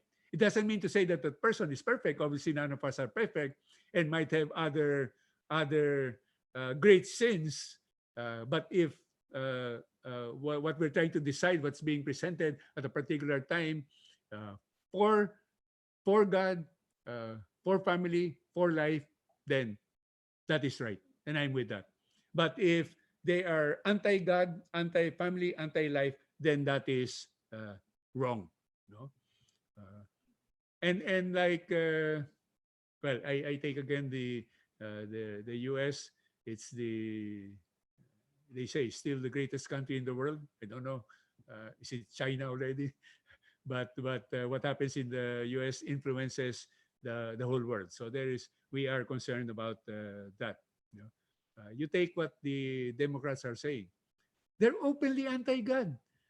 They put God in their convention, and they are openly about abortion. You know, and they are about divorce. So they cannot be right. You know. That's why they are called by pro-lifers as the Democratic Party of Death. You know. So I cannot be for them. No, I would think that they're well good people who can do good things. But if you're anti-faith, family, and life, then that is wrong, and I cannot be for you. That's where there you have so-called Catholic politicians who claim to be devout Catholics who insist on receiving communion, but they are strongly for abortion. It cannot be. It is totally contradictory to the Christian faith. You know? And again, you have groups like Black Lives Matter. That's the big thing today. And everyone is going on that bandwagon. And of course, if we're talking of racial justice, that's fine. But that is not what they are about. You know? At the end of the day, and they're open about it, they are against faith, family, and life. Sister Lucia, the seer at Fatima, said that the final battle between God and Satan will be over marriage and family. That battle is already ongoing. It is well progressed, and the other side seems to be winning. You know, we're fighting a very difficult war where the underdog in this war. You know? But that is the reality. So when we want to gauge what is all of this and so many things that are happening, and there's climate change and all of that, refugees, immigration, social justice, the final battle will be over marriage and the family, and it's already ongoing. And on this battlefront, the war is between, well, for lack of better terms, no, we have to describe somehow the left on the one hand, the liberals, the progressives, the modernists that wants to overturn everything what we've been talking about, and on the right, which actually is center, because centered on God, the so-called conservatives, those who are orthodox in their faith. But these are opposing sides. But in the world, even within them, there is infighting. In the Democratic Party, there are dissenting sides there. In the Republican Party, there are dissenting sides there. As far as Filipinos are concerned, there are no parties. You join a party according to your convenience. And once there is a new president, almost everyone goes over to that party. But even in our church, there is that dissent that is going on. There is that division that is going on. The liberals, the progressives that really want to change so many different things which are contrary to authentic teaching of Christ and the authentic age-old apostolic teaching of the church, the magisterium of the church, wanting to change all of this, to overturn this. It's a terrible thing. And so this is the situation. I wanted to talk to you about this because many do not know, but this is the war that is raging today. You need to know. And this is just for many, maybe an introduction. You need to study. There's much that the internet, good and bad that is there, but one good thing, there's a lot that is there. And more, the opposing side, they're open about this. They feel confident and they are deceiving many. So they go out openly. In this war, we are the army of Mary. We need to be united, my dear brothers and sisters. You know? And that's why you need to know the vision and the mission. You know? You need to live out our core values. You know? And as our byline for MFC says, we defend faith, family, and life. This is what it is all about. This is what should unite us as the people of God and the army of Mary. Be aware of the works of the enemy. He's very, very deceptive. He deceived our very first parents against the very command of God, and he continues to deceive many. I pray that he will not be able to deceive us. You know? But in this, we need to help ourselves. The help of God is always there. The grace of God is abundant. The power of the Holy Spirit is there. All the tools are there. We have our formation program, and all of 37 years, we've been teaching the same things, and we profess to listen to Jesus' words and to act on them, so that we are actually built on the rock that is Christ. Amen. Okay, let me take your questions now.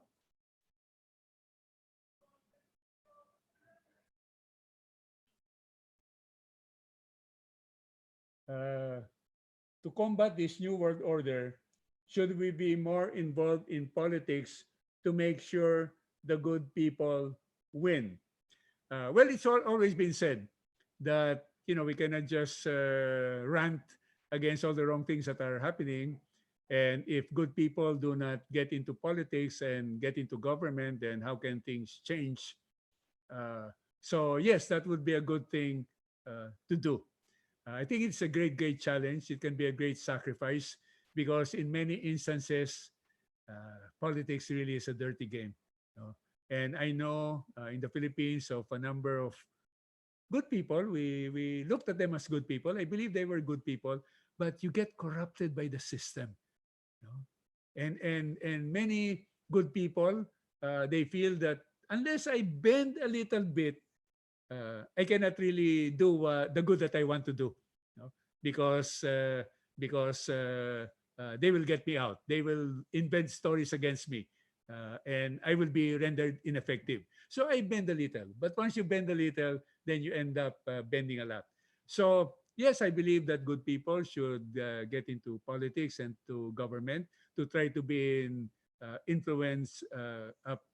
positions of influence, to try to do what is good, to blunt those who are intent to doing wrong to people or to nations. But just be sure that you are solidly built on rock. You then don't get eaten up by the system, but you bring the very light and life of Christ into that particular aspect of government or governance.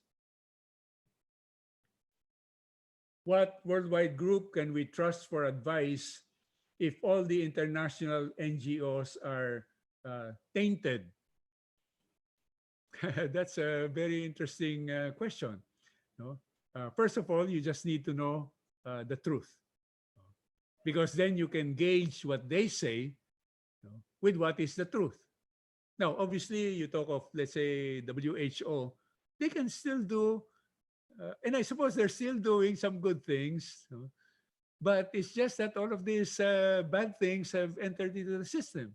So you just need to be able to discern, gauging by the Christian faith and knowing what is right, what is just, what is true, and that's how we can gauge them.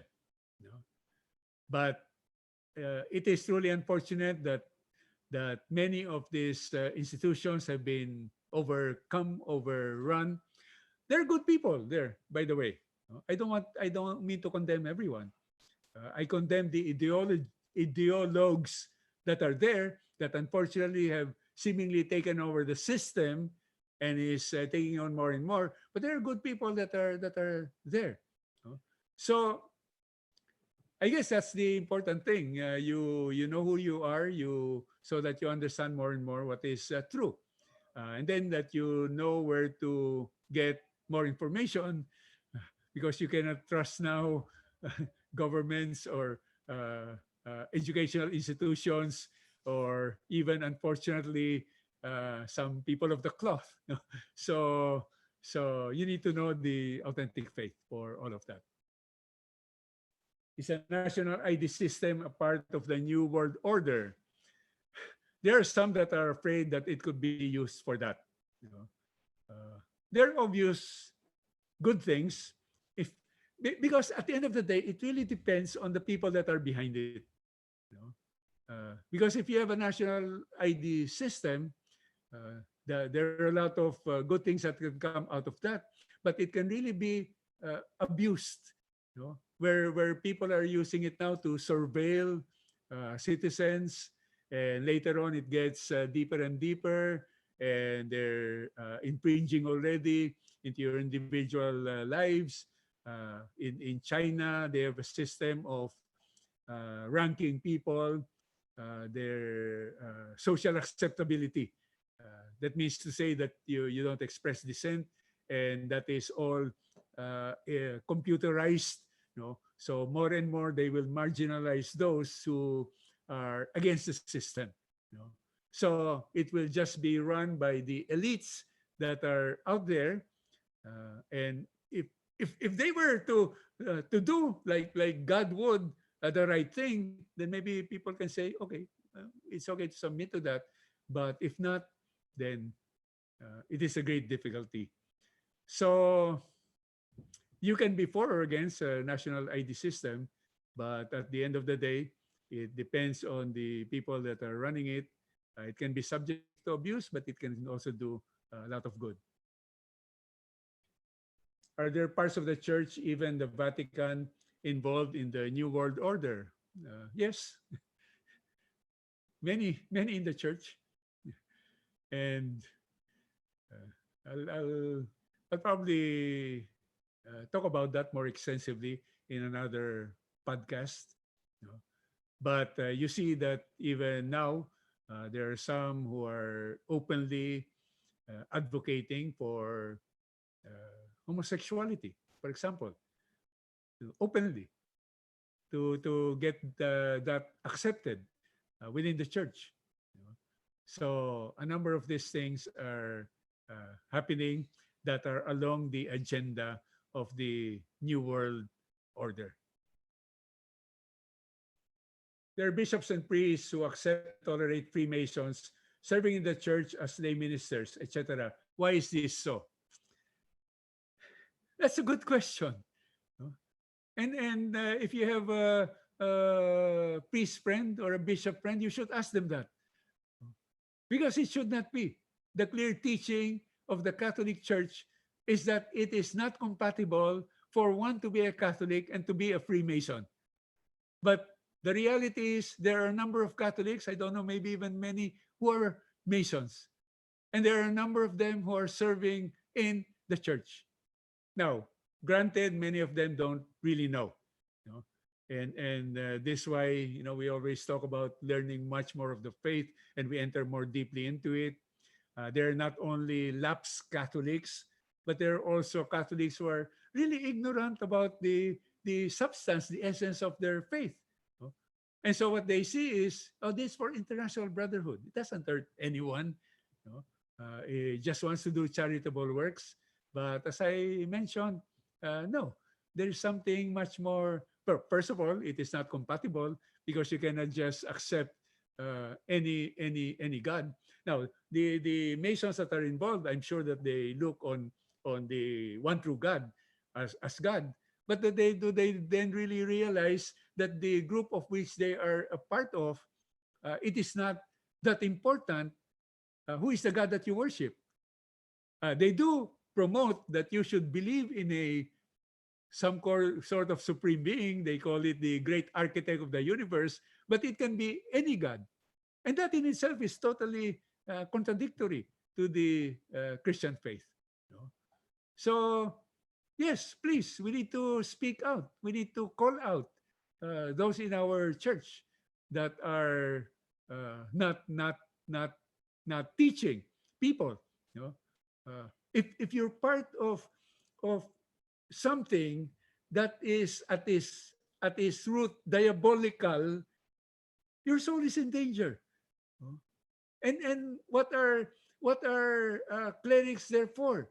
At the end of the day, it is all about salvation, to teach people so that they can become like Christ, act in the ways of Christ, and enter into eternal salvation. And if they don't do that, and they allow Catholics to be part of Freemasonry, that's not just a disservice, that's a great sin of omission. How can we expose the real evil that is being done by these groups and people when they always promote the good effect of their projects and orgs? Well, that is actually the challenge. And the first thing is for us to know. Because I'm sure that many, even within MFC, do not really know. And there are those who are actually on that side because they listen to the good talk and the seemingly good motivations, and so they are deceived by that. No? So how can we expose that evil? Well, first of all, you learn. So you know what it is really about and what is truly evil. And then in whatever opportunity you have, you speak about it, starting with your own family. Because remember, especially your children are being exposed to this all of the time. And you need to, you see something, you're just watching television and some of these things come out. So you say a little something, son, daughter, there's something that is wrong with that, depending on their age. So you're trying to educate them in that regard. And then of course, there are groups like us, there are pro-life groups, there are those that are opposing this thrust for new world order under one world government. And you could actually see how you could support them. Sometimes it's just with prayers. Oftentimes it can be with some contribution that you can make, because there are people out there who are more knowledgeable, who are at the forefront, but they often are at a great disadvantage. Great deal of money, billions for the other side. But for the people of God, the authentic people of God, not much. So you can also support in that way. So in your sphere of influence and how you use your time, talent, and resources, God can show you ways by which you can oppose and even expose all of these wrong things that are happening. How should we react when people say that we are just believing a conspiracy theory? Well, that's what they like to say. Now, in truth, there are many conspiracy theories. In some of the major events that have been happening in the world, there will be conspiracy theories. So you need, if you're interested in a particular thing that has happened, you need to research more into it. But then again, know who you are learning from. And again, the lens, as I've said, is faith, family, and life. That's how you gauge. But if a particular group, a particular internet source is pro-faith, pro-family, pro-life, then chances are big that you can trust in them. So there are, in actuality, conspiracy theories that are just that, people inventing many different sorts of things. But there are actual conspiracy theories. What is a conspiracy? It's people coming together to conspire, and oftentimes in secret, to get their work done. It's something that for many people is wrong. So they need to go at it gradually, step by step, trying to convince people, to show them the seemingly good thing, to indoctrinate them, and only after they've gained the upper hand, which is the way it is now, they come out into the open. You know, so if people say, "Oh, that's just a conspiracy theory," well, because you have learned a little bit more about it and you're studying more about it, then you can tell them, "No, this is not. That's not so. Here, watch this video, because there are facts there that are said that maybe you would say, or even I cannot fully explain, because we're not the experts in this. But there are many out there that can do that. How can we explain to our church organizations, lay leaders, and priests who work for the environment, who believe in climate change? That's the unfortunate thing. They believe in a climate change hoax. Now, I give out from the Servant General articles. I have a particular heading that is assaults on faith, family, and life. I think that's the heading. And in the very many articles that I've sent out, I think about 15 articles or around that number on the climate change hoax. So based on experts. So again, I get to read a lot from authentic pro-lifers, pro-family organizations. So when there's something interesting, I send that with a little bit of commentary to all of you. So you review that. If you haven't been reading from the Servant General articles, you should. If your leaders have not been sending this to you, you should rebuke them. Because that is the way by which we move forward as one army, when we know and believe the right things, which are the truth. And I have no monopoly of the truth, but I believe that I know enough of the truth to distinguish what is true, what is false, what is right, what is wrong, and I share that with you. So there is much that can be done. So you read those articles, you can actually provide those articles that come from someone else, from someone who knows, which I pass on to you with a little bit of commentary, and it's very revealing. And it presents the other side, which is not being heard. Because remember, the mainstream media, then the social media, the alternative, many alternative medias are under the control of the opposing camp. So you take hold of these articles that I have sent out from the Servant General. How can the church fight these proponents of New World Order when the leaders in the church is also divided in what they believe in? When some of our church leaders adheres to some New World Order ideology, that's the tragic thing. And this is precisely what I've been saying. The church has already been infiltrated. And we actually see that even in the sins of clerics. We have always looked to clerics as well. We should. We still should have that respect for men of the cloth who are called by God, who would like to believe, really are dedicating their life to God. But we look at them to be holy, not to be perfect, but to be holy, to show us the way, to know what is the actual truth. But we've been infiltrated.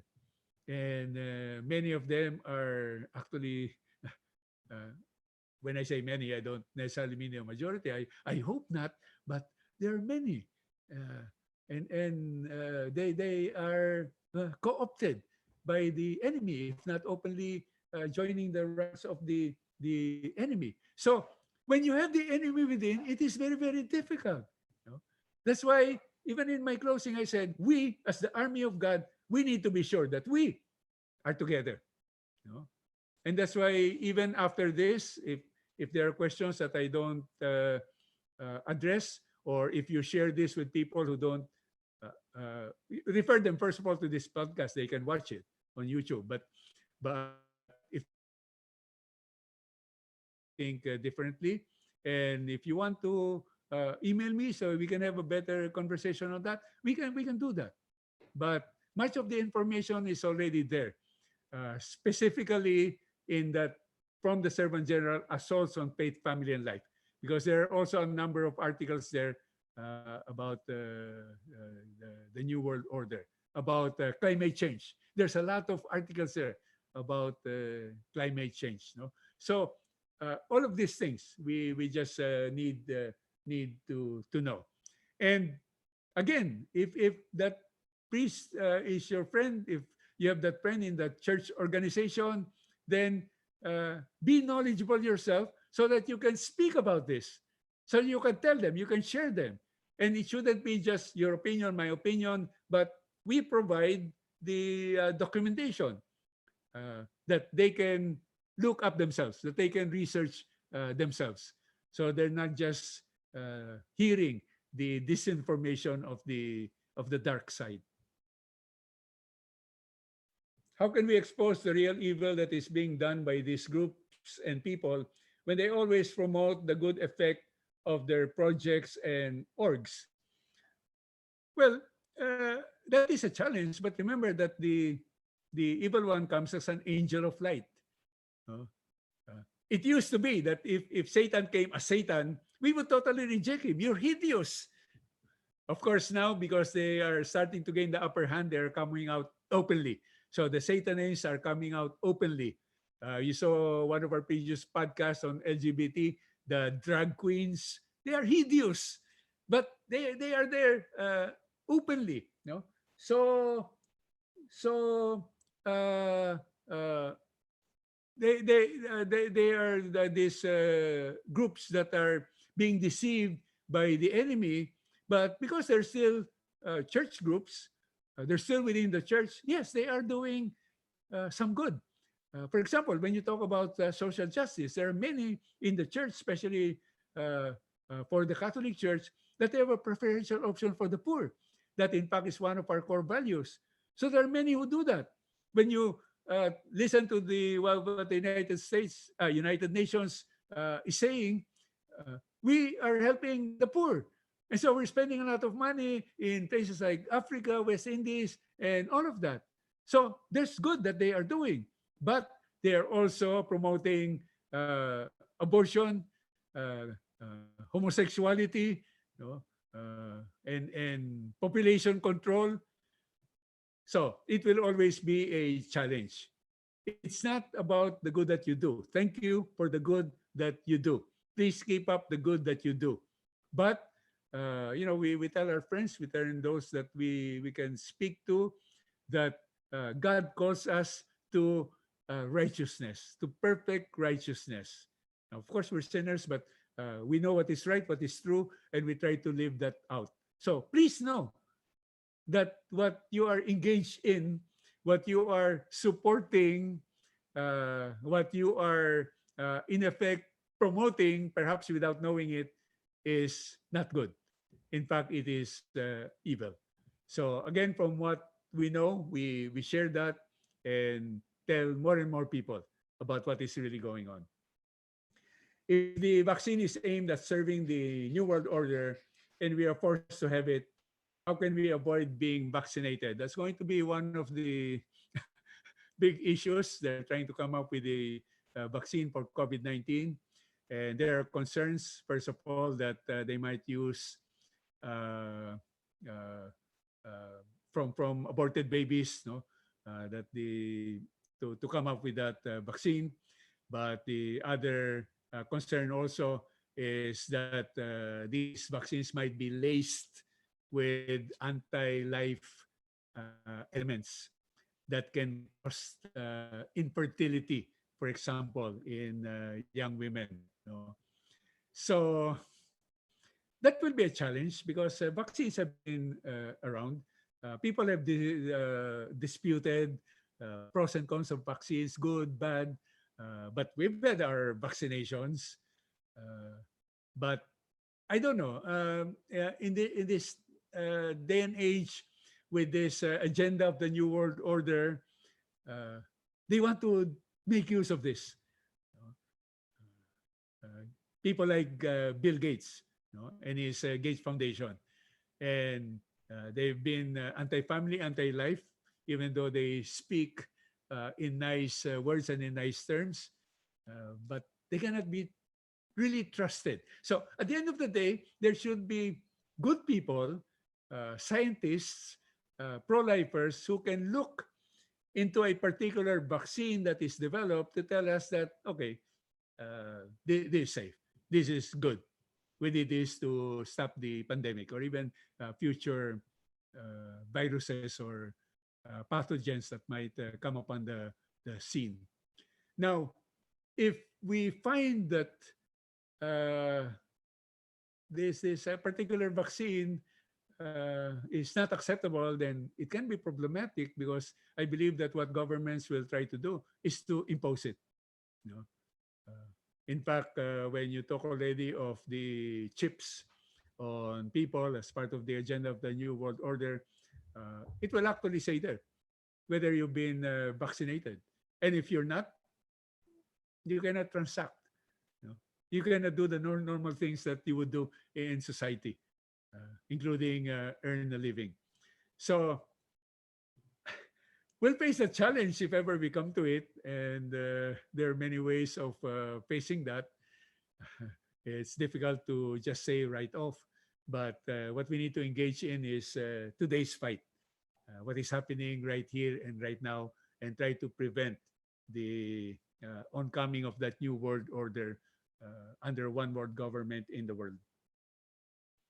Has CBCP done something to make the faithful be aware of this new world order being anti-Christian? Not that I know of. Doesn't seem to be one of their greater concerns, but I wouldn't really know what is happening behind the scenes. I hope that they would, because this is so very, very important. That's why I bring it up to you.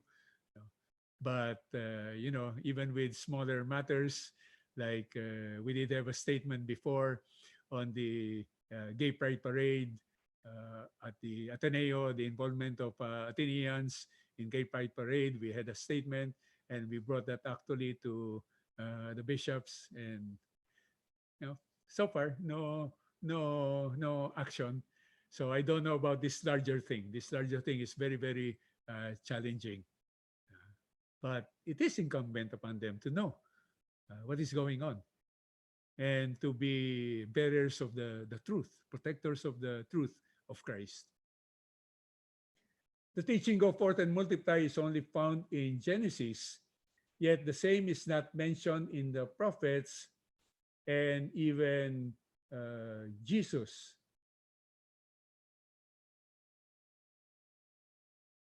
Okay, I'm trying to think if it's in the prophets or even taught by Jesus. But let's go with what you have said. That is found in Genesis. The very first manifestation of God's order for the world. You know? When God created the universe, created the world, created human beings, you know, and God said, you know, let's make them male and female, and go and multiply and have dominion over the whole world. Now, unless you're saying that there's no more effect, that is Old Testament, which is wrong. You know, there's continuity. We already spoke about this in the previous podcast. There's continuity, the old and the new. You know? And Jesus himself says not any small part, an iota of the law will be neglected. You know? Will be passed over. You know? So that is part of the design of God. You know? And we certainly take it as gospel truth. Why are you not open to campaigning for candidates who will promote our advocacy during election? Well, we are not that kind of an organization. We're not a political organization. And getting into politics will get you into division. Because people have different views, even within the community. Even today, when we talk about the Philippines and the present government, there are those who are pro, there are those who are con. There are those who are very much pro, and there are those who are very much con.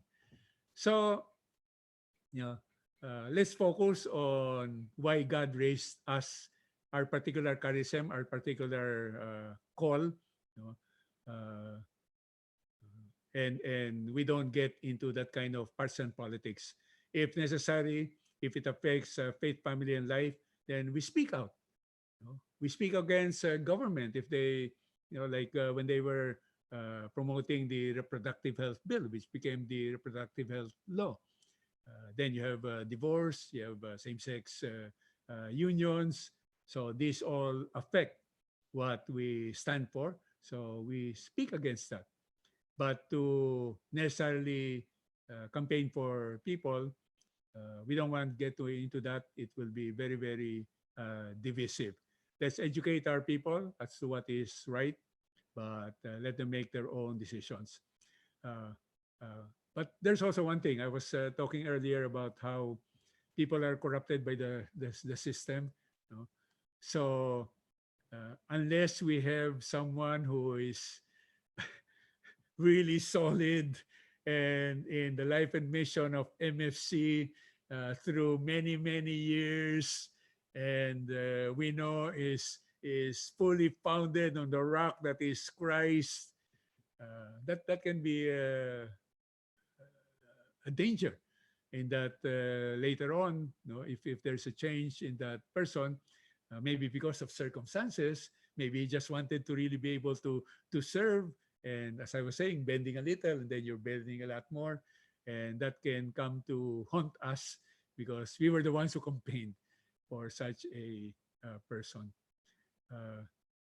There was a time, though, that we did. I don't want to get so much more into that. The time of ERAP, we did try to campaign because we saw that as an issue of everything that we stood for, faith, family, and life. You know? But even then, many of our own brethren turned against us because maybe they don't fully understand what it's about, and maybe they see some of the good that we see in the person, because no person is really totally bad. And again, as was pointed out in one of the questions, many come out with doing good things, and they actually do good things. So that can be a problem. But we stick to who we are, what we are. Let's not get distracted by that, even as we need to know what really is going on, because we live in this world together, and we're concerned about how people are governed. And that's in fact why we're talking about this new world order. Okay, no more questions.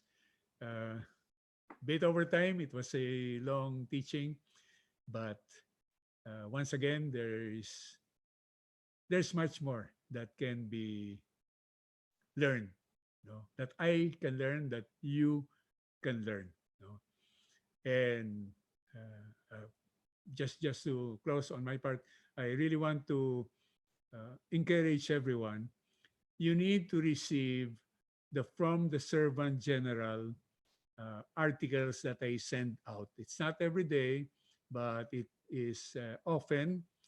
And oftentimes, when there is something in the readings for the day that I feel is applicable to our life and mission, I write something on it and send us out.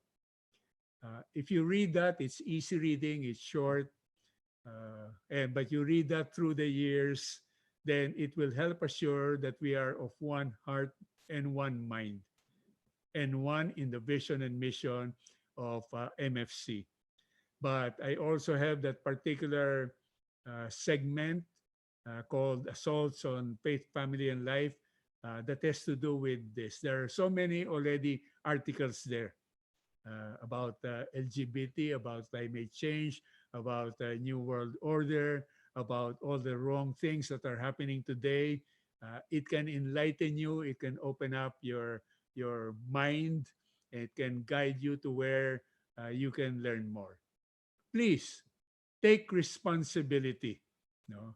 We need to be the authentic army of Mary in all of this.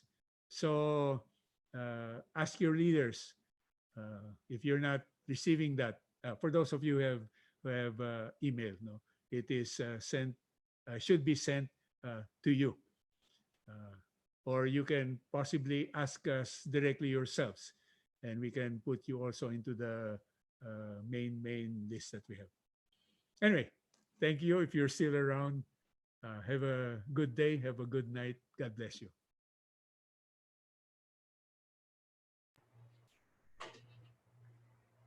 Thank you to our Servant General for another great and very interesting and very informative topic tonight. Um, how can you wrap that up, right?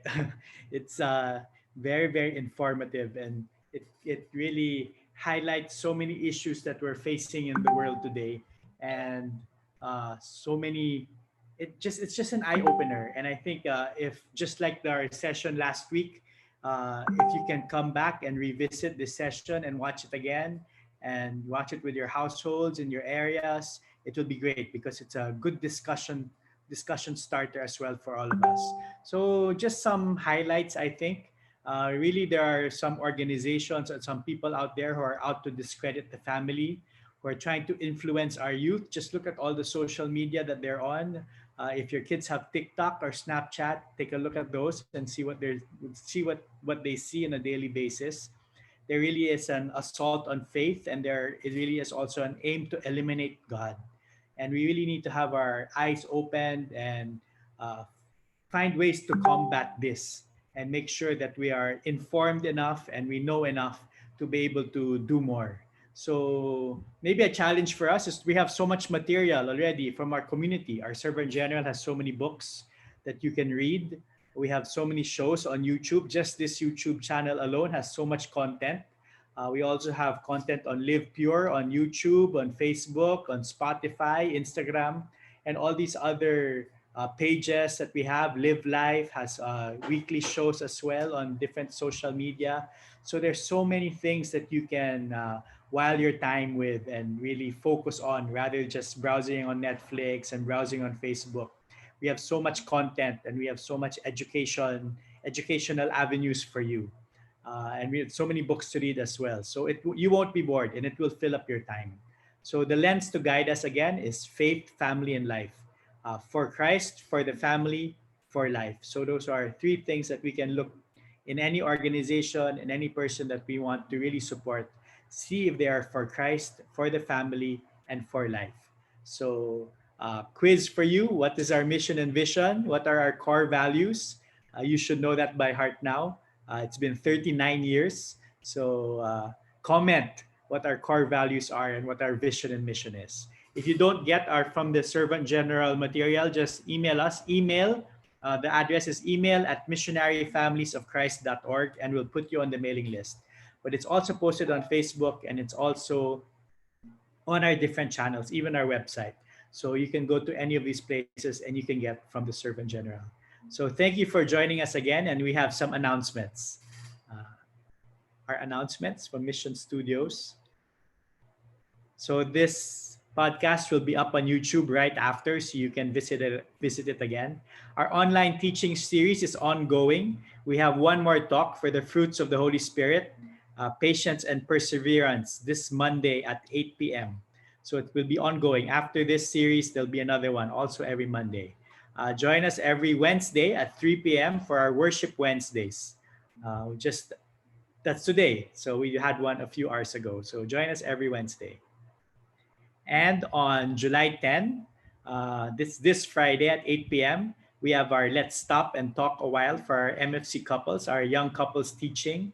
The topic is Baby on the Way by our NCR area servant, Kokoy and Gay Javier.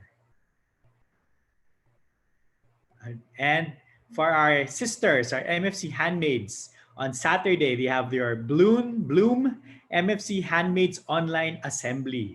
So make sure you're wearing your red lipstick, wear a floral blouse, or a flower tucked behind your ear. Ayan. So, dati hat, ngayon flower na. So, Bloom. And our MFC PFO workshop. So this Saturday also, it's how to conduct an online Christian life seminar.